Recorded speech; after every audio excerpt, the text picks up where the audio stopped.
The environmental consequences brought on by the mining industry are numerous and wide-reaching. They are the topics of global conversation, and rightfully so. But in fully considering the impacts this industry has on the world, the social implications are often pushed to the background. There is a dark underbelly to the mining and energy sector. It is one that spans across all countries, and is a scene that for many looks all too familiar.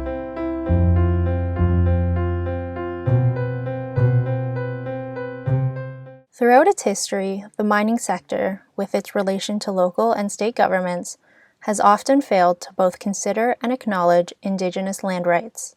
Take Western Australia as an example.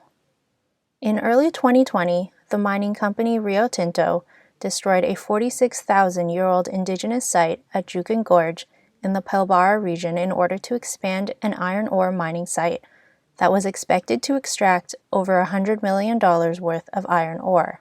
This sacred piece of land had been continuously occupied for the past 46,000 years and provided a 4,000-year-old genetic link to its present-day traditional owners, the Putakunti, Kurama, and Pinikura peoples.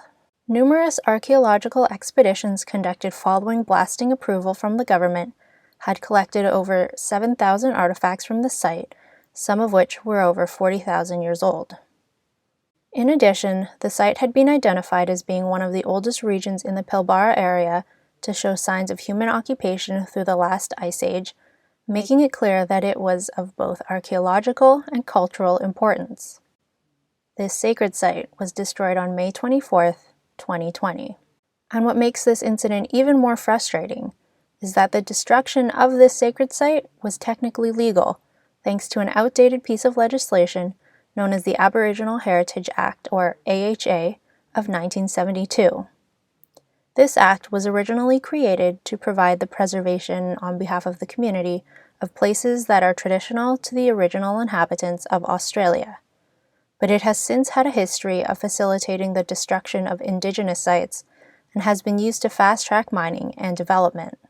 In addition, Section 18 of the AHA states that the owner of any land includes a leasee from the Crown and the holder of any mining tenement or mining privilege.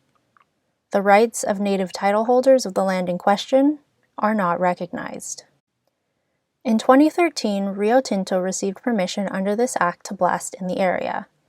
Despite the numerous discoveries of sacred objects and artifacts, as well as the increasing recognition that this site was of cultural significance, blasting was still able to occur, as the renegotiation of consent is not permitted on the basis of new information under the AHA. Sadly, this is one of hundreds of cases around the world in which the rights of Indigenous peoples have been set aside in the name of development. Events such as these are representative of the complicated, often single-sided relationship Indigenous peoples have with both the mining industry and their local and state governments. It is a history that is defined by the constant struggle of Indigenous peoples fighting for the right to dictate what happens to the traditional land they have occupied for generations. However, there is some light at this seemingly never-ending tunnel. Following intense public outcry, inquiries into the destruction of this sacred site resulted in the halt of all mining activities in the region, the departure of Rio Tinto's chief executive, and a thorough review into prior agreements the company had made with traditional owners. In addition, this incident is currently the subject of parliamentary inquiry, and a new bill which will review and revise the procedures of the AHA is being drafted by the Australian government. While these are all good steps, it cannot be understated that large systemic changes need to be made. Acknowledging the complacency and wrongdoings of mining companies following incidents such as these is not enough. Having greater transparency into the decision-making process, as well as holding companies accountable, will help, but the journey must ultimately start with fully recognizing the rights Indigenous peoples have to own and control their own lands. Suffice to say, there is still a very, very long way to go.